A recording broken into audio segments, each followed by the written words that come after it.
Now turn to section 1. In this section, you'll hear a conversation between David and Claudia about their holiday trip. First, you have some time to read questions 1 to 5.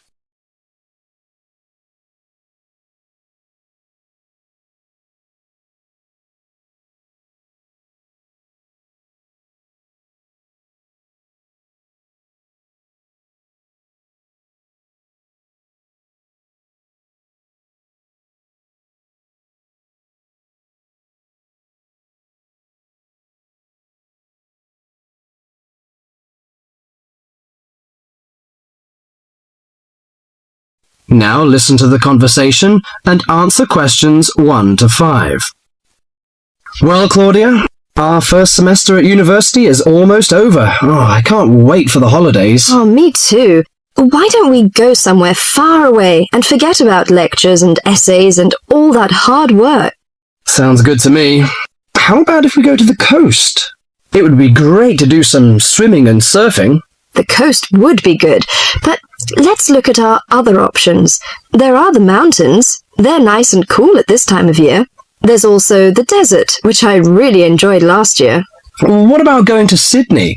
I've never been there, and they say it's a great city to visit. Well, I agree. Sydney would be good, but there are too many tourists there at this time of year, and I'd rather get away from buildings and cars. I vote for the mountains. All right, then. Let's do that. Now, we have to decide where we're going to stay and how we're going to get there. Any suggestions? Well, for places to stay, there are the usual places, motels, hotels, and youth hostels. We can go camping too. I'm afraid I'm not a very good camper. I tend to feel a bit frightened sleeping outdoors. All right, we'll forget about camping. So, what do you prefer? Well, since neither of us has a lot of money, I don't think a hotel or motel would be possible. How about a youth hostel? Oh, I'd rather not go to a youth hostel. They're cramped and noisy, and the person in the bed next to you might be a snorer. No, I think we should find a small holiday house to rent, and if we get a few more friends to join us, it will be really cheap. Okay. You know, it's the first time for me to travel to the mountains. What do you suggest to take? Mosquito net, I guess. Mosquito net is useful, but I don't want to add more weight to our luggage. So the insect repellent can do, I think. Besides, aspirins are necessary and some cold cure, in case we feel sick or something like this. Do you think we need binoculars and a camera? Well, it would be a good idea to take binoculars. As to a camera, I'm not very for it. I'd rather record the scenes in my mind. You're right. What about the money? How much do you think is enough, and how we should take it? I've learned from a friend about the cost. He told me that they spent about $480 for 1 week's tour. So I think $500 would be enough. We may need over $300 for the house. Have you got any traveller's checks? No, I haven't. But I've got a credit card and a saving card. Then take the credit cards with us. It would be more convenient to pay the house fees with a credit card. Before the rest of the conversation, you have some time to read questions 6 to 10.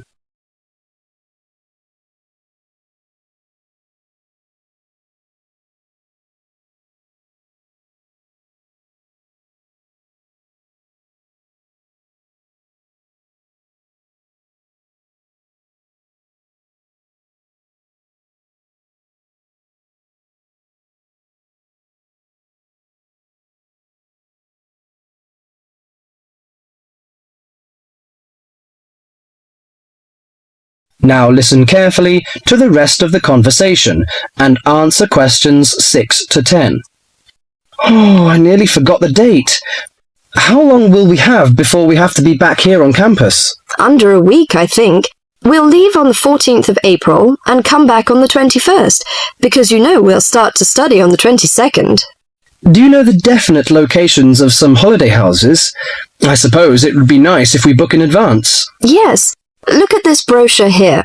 It says that there are several holiday houses near the mountains.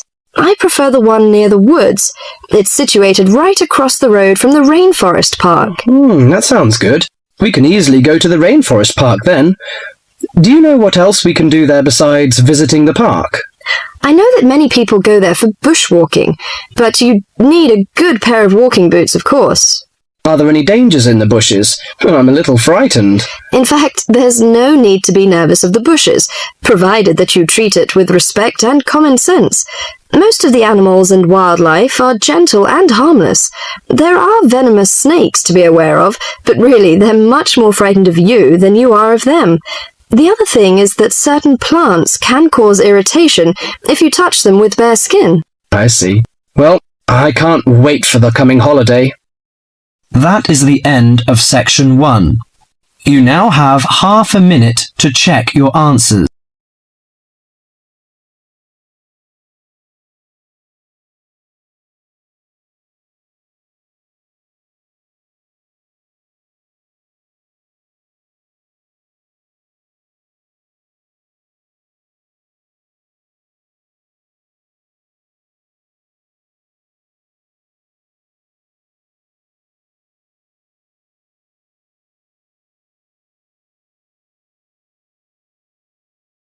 Now turns to Part 2. Part 2. You will hear part of a podcast for visitors to the popular holiday region called the Trillor Valley. First, you have some time to look at questions 11 to 14.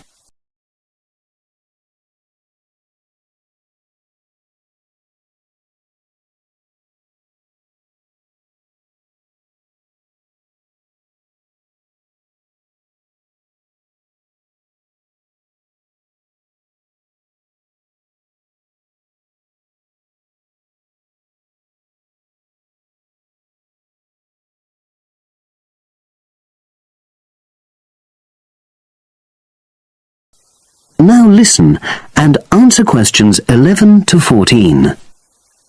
The valley and estuary of the River Trillor forms an unspoilt, beautiful landscape, rich in both wildlife and sites of historic interest. There are many ways to explore the area, and public transport links are good. It is possible to leave your car behind and travel by boat, train, or bus, with just short walks in between stops. The Trillor Valley Passenger Ferry runs between villages along the river estuary and provides a link with a train station at Barry, which is about 10 minutes' walk from the riverside village of Kelton. In the past, the river was the main form of transport in the area, and as in the past, today's ferry service operates according to nature. The river estuary is tidal, and so the ferry timetable differs from day to day, according to the times and height of the tide.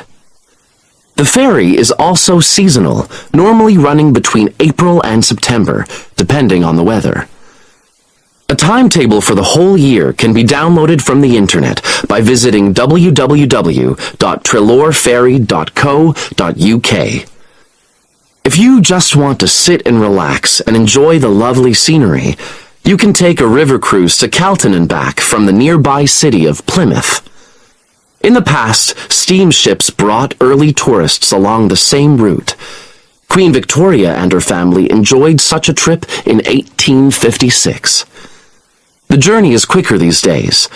The round trip takes between 4 and 5 hours, depending on tides and weather. If you prefer, you can travel upriver by boat and return to Plymouth by train. All cruise boats and trains have wheelchair access.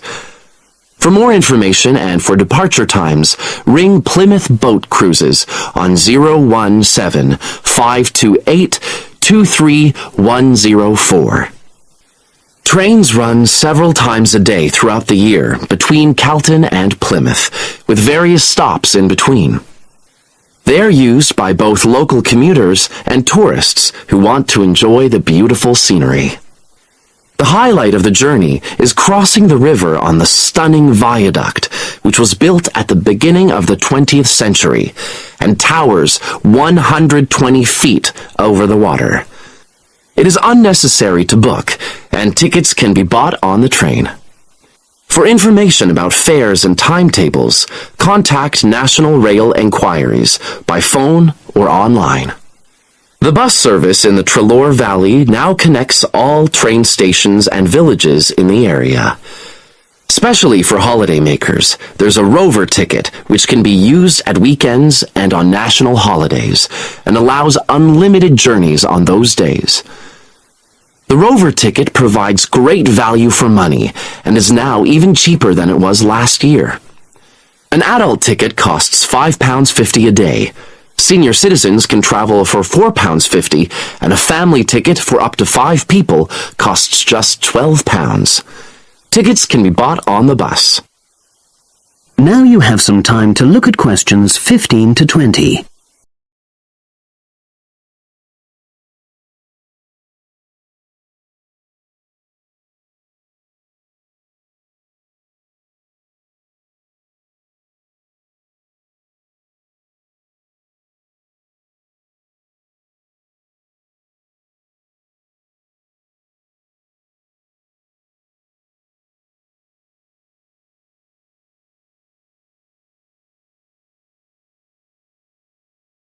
Now listen and answer questions 15 to 20.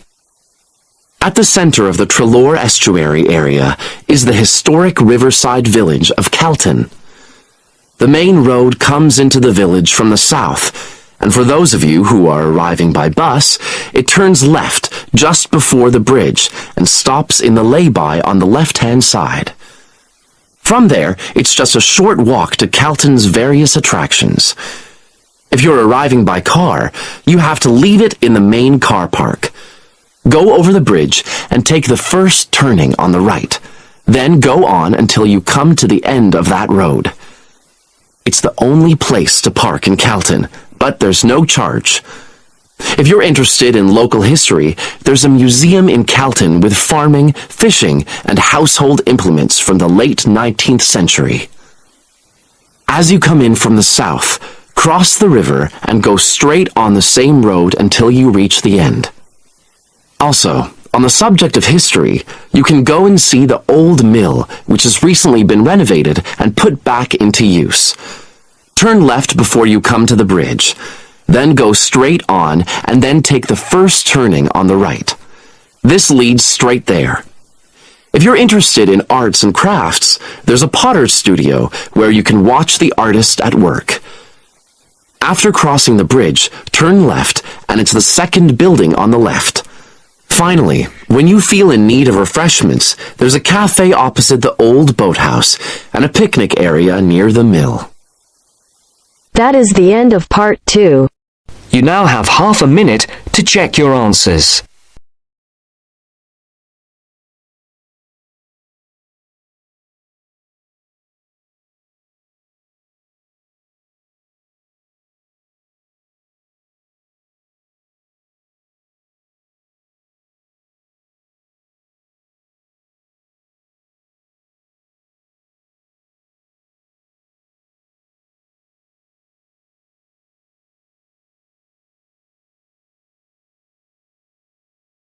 Now turns to part 3. Part 3. You will hear a conversation between a potential student at Clevedon College and a representative in the Information Centre. First, you have some time to look at questions 21 to 24.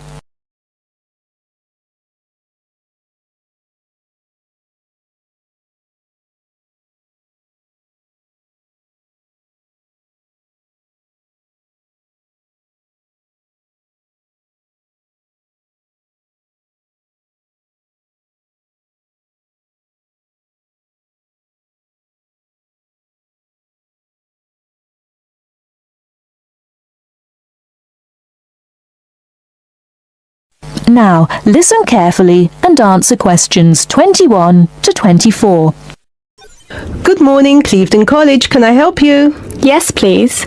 I'd like some information about evening courses this term. Okay. Which subjects are you interested in?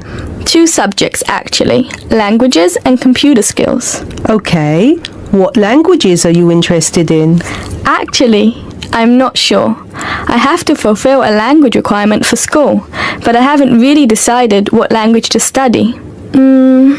How many language courses do you run each week? We have 2 every night, from Monday to Friday. I'm sorry, but would you mind going through the schedule for me? Which language on which days? Not at all. Monday to Wednesday are modern European languages, French, Spanish, German, Dutch and Polish. Thursday night we offer ancient languages, Latin and ancient Greek. And on Friday we finish off with the Asian languages of Hindi and Bengali. Monday to Wednesday, modern European. Thursday, ancient languages, and Friday, Asian. Can you spell Bengali, please? Yes, it's B-E-N-G-A-L-I. Great. And how much do the courses cost? Each course costs £25 per person per term. But if you want to do 2 language courses, there's a 10% discount, but only if you book for 2 terms. So the 10% discount is if I take 2 courses for 2 terms. Is that right? Right. Before you hear the rest of the talk, you have some time to look at questions 25 to 30.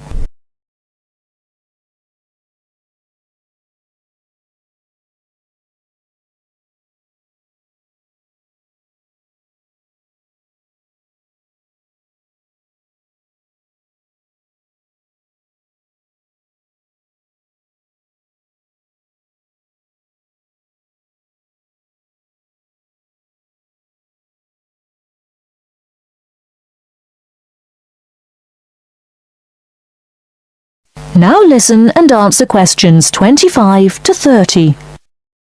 Would it be possible for me to book my classes right now? No, sorry, the computer's down. What I suggest you do is call extension 9694. Oh, no, sorry, 6994 after 6 p.m. and ask for Mrs. Johnson. I'm sorry, I didn't get that. Did you say 6994 after 6 p.m.? Yes, 6994. Please ask for Mrs. Johnson. Thanks. Okay. Can we now look at the computer skill courses? Yes, of course. Computer classes always start in the first week of the month, and the way it works is we offer 1 computer class for the entire month. So you might spend 1 month on databases, another month on Excel, and so on. Classes meet once a week on Tuesday afternoons. The next class starts February 1st. Okay, so for the upcoming month, February? February is going to be databases.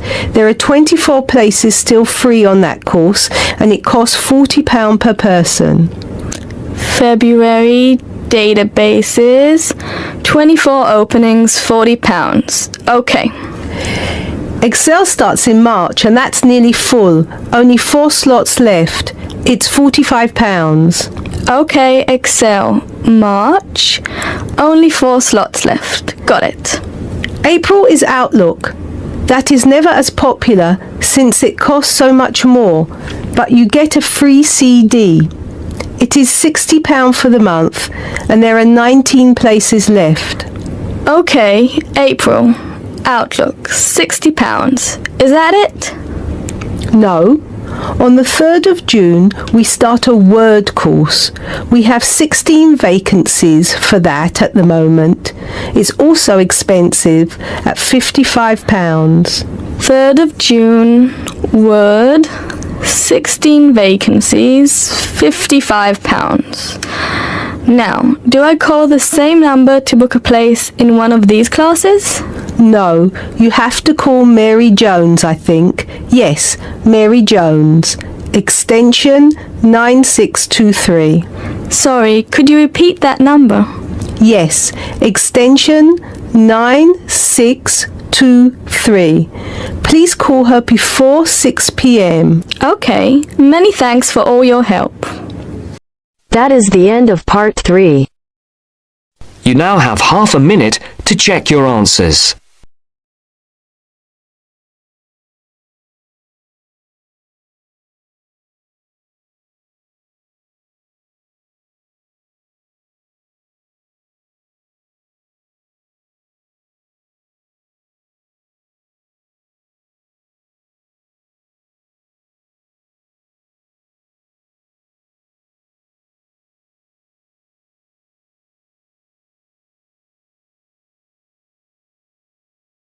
Now turns to Part 4. Part 4.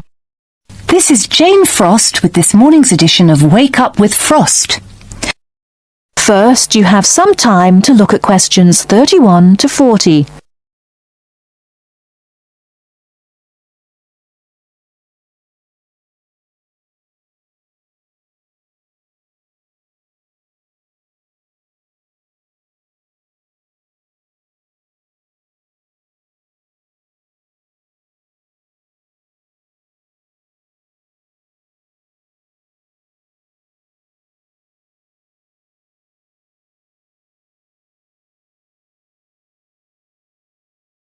Now listen carefully and answer questions 31 to 40. Good morning. This is Jane Frost with this morning's edition of Wake Up with Frost. As you all know, for the last week we've been running a survey trying to find out what you, the listeners, think is the greatest invention of the last 200 years. The response has been amazing, double the amount we had last year, so thanks to all of you for taking part. We've had about 2,000 responses online and about the same on our phone lines. The lines are now closed, and this morning I can announce what the results were. So, here it is. You, the listeners, have chosen as the greatest technological invention of the past 200 years, and let me not forget to mention that 65% of you voted for this, it's the bicycle. Yes, the bicycle, first invented in 1818, and, would you believe it, the first bicycle was made of wood. The second bicycle had iron wheels. I cannot imagine what that must have been like to ride. It would have kept you fit at any rate. But for me, the best thing about the bicycle was what it did for women's rights. Yes, in the 1890s, it was the bicycle that meant women could change their clothing, start wearing trousers or pantaloons as they were known. Before then, women's clothes had been really uncomfortable, and I'd imagine quite difficult to breathe in. So, thanks to the ordinary bicycle, it was not only the man who wore the trousers in a home. Instead, women could now feel far more equal to their male contemporaries. And I'm sure you'll agree, the bicycle is a great way to get regular exercise, and of course, it's much better for the environment. And today, over 1 billion people all over the world ride bicycles, and for some, it's their only means of getting around from A to B. So, to all you bicycle riders out there, keep up the good work. Coming in a close second with 42% is the computer. I found out something interesting about the computer, which is that really, this word first meant someone who did mathematical calculations. Of course, today, with the development of the personal computer, computers are being used for everything from home use to business and even digital photography. I don't know about you, but I can't imagine life without a computer now.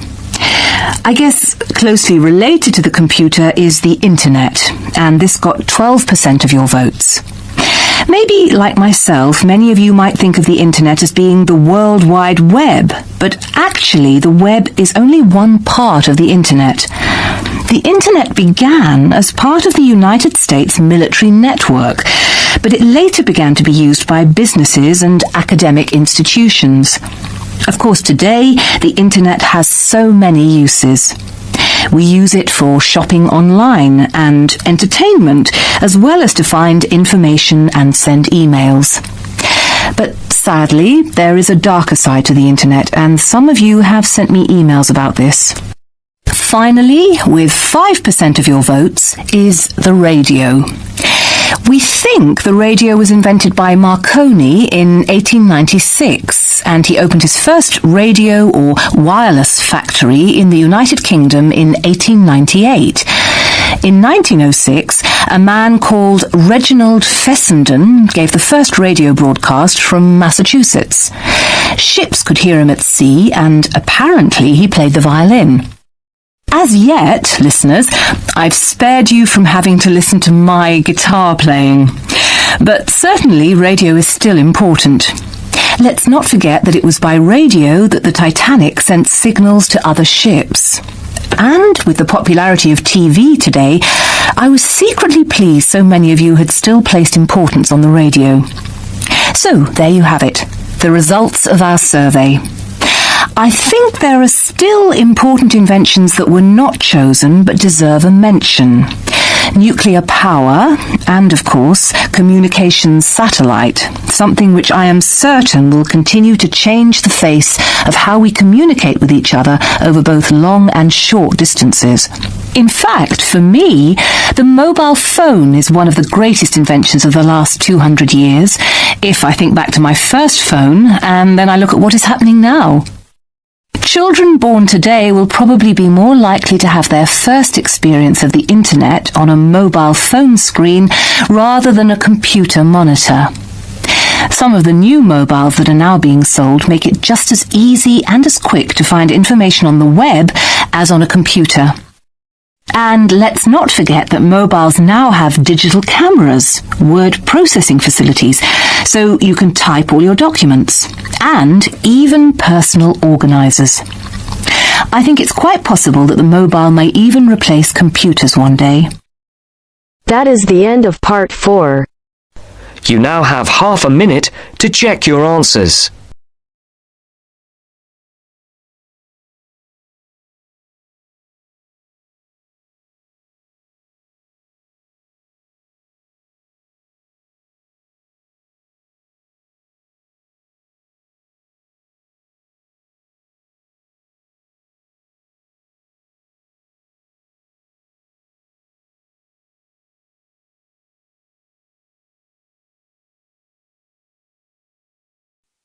Give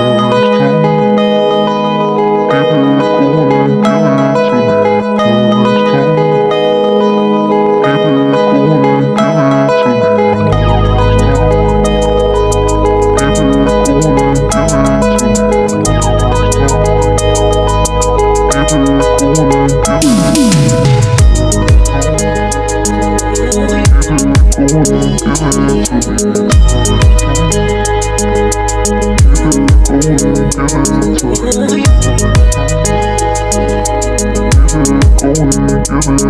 to me.